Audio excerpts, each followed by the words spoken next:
This is the only sort of relationship I have. Why? It's the way I am. I wanted the books to be very non-judgmental about everything. I don't see the world in black and white. I'm very suspicious of people who do. I think the world is all fine shades of grey. And so I decided on that for the title and for that for his name. So everything about it is ambiguous. Is this the good thing to do? Is this a bad thing to do? Is this, I mean, it's completely up to the reader to decide.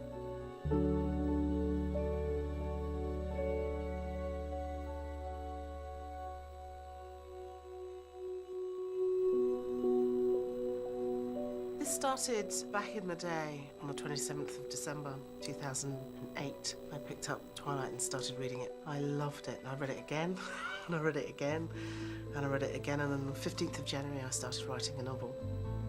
And I read about something called fan fiction. I didn't know what fan fiction was, and I thought, well, this is interesting, and I looked up, and it's where you take somebody else's characters and you do various things with them. And I thought, well, this looks great, and I read a couple of fanfics, and I decided to have a go myself. And so I wrote a novel, a 70,000-word novel in 3 weeks.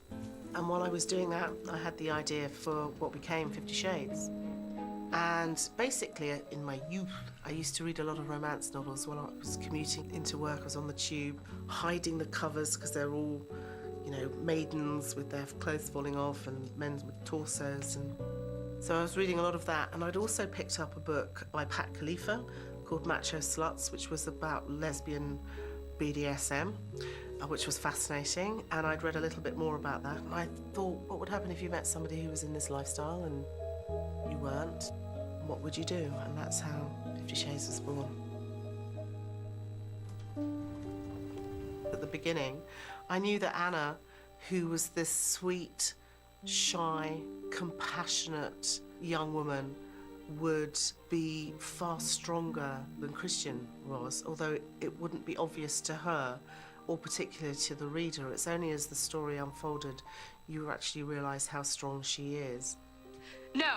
And with Christian, I knew that he was a deeply damaged individual, hid very well behind this facade of his huge success as a businessman, entrepreneur. So he was completely and utterly emotionally challenged in dealing with any kind of relationship because there was a huge part of him missing. Let me touch you. It's basically about two people who are trying to find a link and a connection that's so obviously there between them at such a physical attraction and trying to overcome this issue of how he leads his life. You said you didn't do romance. I knew from the start that it would be a passionate love story. I always described it as a love story with a kink. I published a chapter at a time when I was writing it on the internet, and I can honestly say that nothing I have done beats the thrill of pressing publish. That was the best time of my life. I met some amazing women who are still with me, still supportive. I'm still friends with them now, and it was great fun. The problem was that it became more and more and more popular, and I got very concerned that someone was going to copy the story or to use the ideas from all the story, because there are so many, that I decided to publish it, and I did. It was a crazy time, the fervour in the press, because you couldn't actually get hold of the books. They were all print on demand and on ebook, and so that created this frenzy that was ridiculous. They flew out of the warehouse. They just couldn't print them fast enough.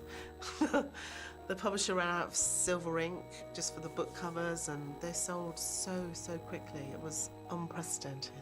I haven't sat and read a book like this in forever. Thank you so much. Thank you.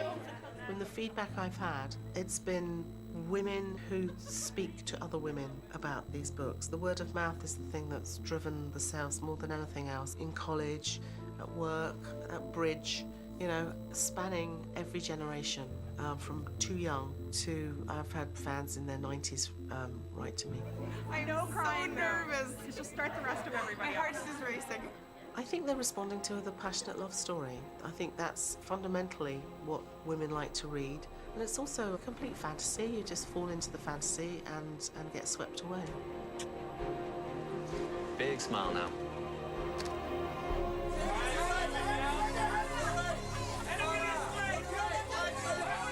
The New York screening, our fan screening that we did, was such a tremendous success. It was so wonderful to see the fans respond to the film like they've responded to the book.